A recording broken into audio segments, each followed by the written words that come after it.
আসসালামু আলাইকুম। তো মিথ্যা অবাদ গল্পের সিজন 5 এর তৃতীয় পর্বে আপনাদের সবাইকে স্বাগতম। তো গল্পটা শুরু করার আগে কিছু কথা বলি। তো আমাদের মাঝ থেকে তো 2024 চলে গেছে, এখন 2025। 2024-এ আপনারা আমাকে যেভাবে ভালোবাসা দিচ্ছেন সে কারণে আমি আপনাদের কাছে ঋণী। আর যদি কখনো আপনাদের আমার ভিডিওতে খারাপ লেগে থাকে অবশ্যই ক্ষমার দৃষ্টিতে দেখবেন। 2025-এ আপনাদেরকে ভালো কিছু দেওয়ারই চেষ্টা করবো। দোয়া করি সবার জন্য 2025 সালটা অনেক ভালোভাবেই কেটে যায়। তো চলে যাই গল্পে। মেয়েটি বলল, এবার জানতো, একদম বিরক্ত করবেন না। আমি বললাম, না, আপনার নামটা তো অদ্ভুত। মেয়েটা বলল, ওইটা আমার নাম না। আমি বললাম, তাহলে আপনার নাম কি? মেয়েটা বলল, আমার নাম হচ্ছে রিয়া।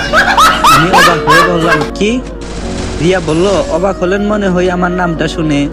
আমি আর কিছু না বলে রুম থেকে চলে আসলাম।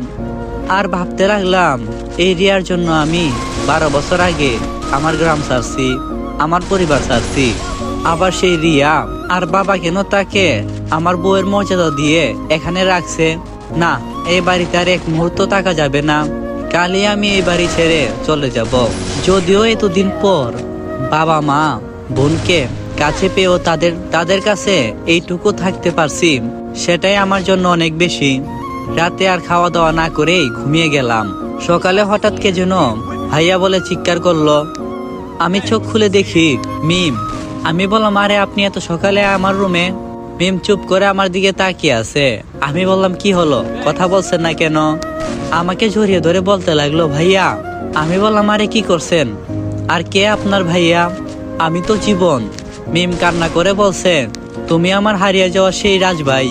আমি বললাম, আরে না, আপনার কোথাও ভুল হচ্ছে, আমি আপনার ভাই না।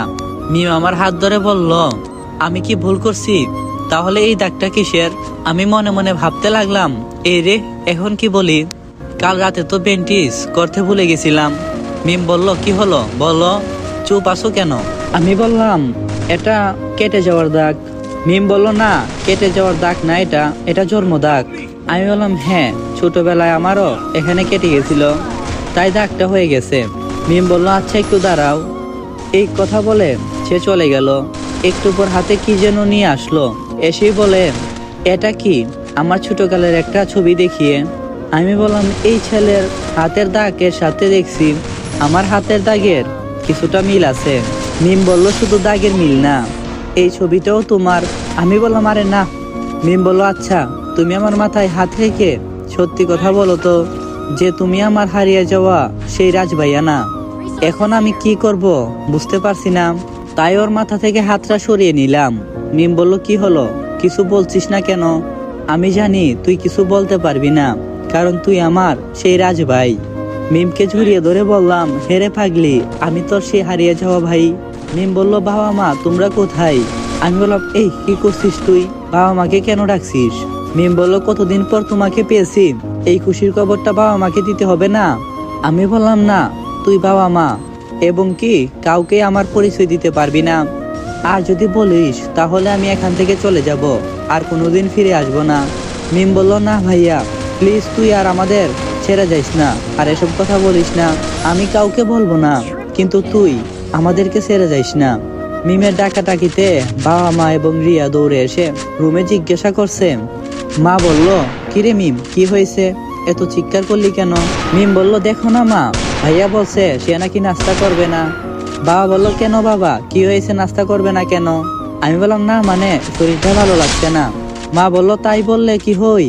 বাবা, তুমি রাতেও কোনো কিছু খাওনি, কিছু একটা খেয়ে নাও, দেখবে ভালো লাগবে। আমি বললাম, আচ্ছা আন্টি, আপনি যান, আমি আসছি। মিম বলল, তাড়াতাড়ি এসো। এই কথা বলে তাড়াতাড়ি সবাই চলে গেল, কিন্তু মিম আমার দিকে অবাক দৃষ্টিতে তাকিয়ে আছে। তাই দেখে আমি ওকে বললাম, কিরে, তুই এমন করে তাকিয়ে আছিস কেন? মিম বলল, ভাইয়া তুই কি? হ্যাঁ। আমি বললাম, মানে কি বলছিস আবুল তাবুল? মিম বলল, তোর কি কষ্ট হয় না? আমি বললাম, আমার আবার কিসের কষ্ট হবে? মিম বলল, এতগুলো বছর পর বাবা মাকে কাছে পেয়েও তাদেরকে বাবা মা ডাকতে পারছিস না, তোর এতে কষ্ট হচ্ছে না? আমি বললাম, কষ্ট হলে বা কার কি আসা যায়, আর আমার বা কি করার আছে? মিম বলল, ভাইয়া তুমি বাবা মাকে সত্য কথা বলে দাও, জানো বাবা মা তোমার জন্য কষ্ট পাই। আমি বললাম সেই সময় এখন আসেনি রে বোন, আসলে বলে দেব। মিম বলল আচ্ছা, তুই তাড়াতাড়ি ফ্রেশ হয়ে নিচে আয়। এই কথা বলে মিম চলে গেল। আমিও ফ্রেশ হতে গেলাম। তারপর ফ্রেশ হয়ে সকালে নাস্তা করে একটু রেস্ট নিলাম। বিকেলে মিম এসে বলে ভাইয়া আমরা ঘুরতে যাই।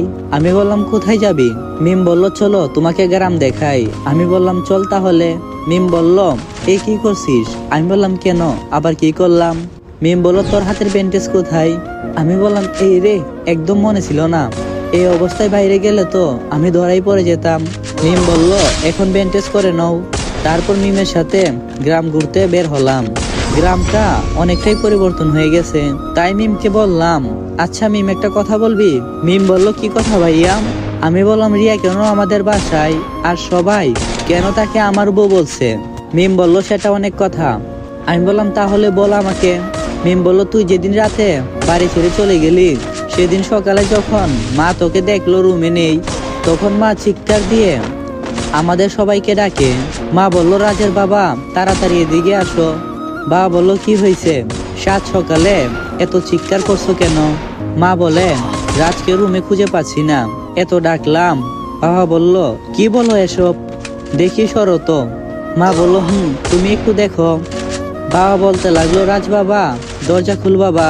মা বলল কি হলো, আমার ছেলে দরজা খুলছে না কেন? কান্নাকাটি করে। বাবা বলল হয়তো ঘুমিয়ে আছে। মা বলল ঘুমিয়ে থাকলে এত ডাকার পরও কেন খুলছে না? মা অনেক কান্না করতে লাগলো আর বলতে লাগলো আমার ছেলের কোনো কিছু হয়ে গেল না তো আবার? বাবা বলল কি এসব আবোল তাবোল বলছো, চুপ করো তো।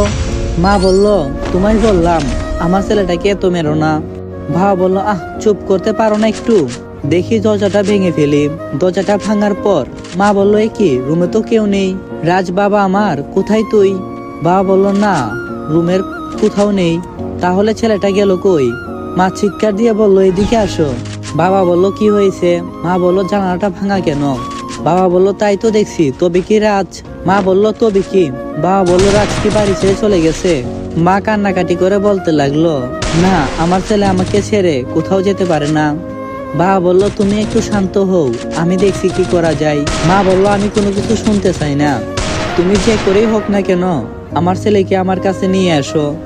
তারপর বাবা গ্রামের সব জায়গায় লোক পাঠিয়ে দিলেন তোকে খোঁজার জন্য। আস্তে আস্তে গ্রামের আসসালামু আলাইকুম, কেমন আছো তোমরা? আর এখানেই শেষ হলো মিথ্যা অবাদ গল্পের সিজন 5 এর 3য় পর্ব। যদি পরবর্তী পার্ট পেতে চাও অবশ্যই ভিডিওতে আগের মতোই সাপোর্ট করবা। আর সবাইকে আমার পক্ষ থেকে জানাই হ্যাপি নিউ ইয়ার 2025।